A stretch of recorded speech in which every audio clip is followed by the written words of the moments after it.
Alam nyo ba na diabetes ang number 1 cause ng kidney failure based on research?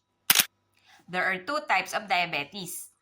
Diabetes type 1, ang mga autoimmune, o diabetes type 2 na nakukuha sa lifestyle o sa ating diet.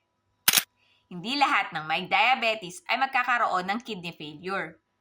Pero pag out of control ang inyong blood sugar level, ang spike ng mga sugar level ay mag-a-accumulate sa capillaries ng ating kidneys. That would cause clogging on our kidney cells. At ito ay napakahirap i-unclog. Kaya naman eventually, walang nutrition na papasok sa inyong healthy kidney cells at unti-unti itong mababarahan at mamamatay.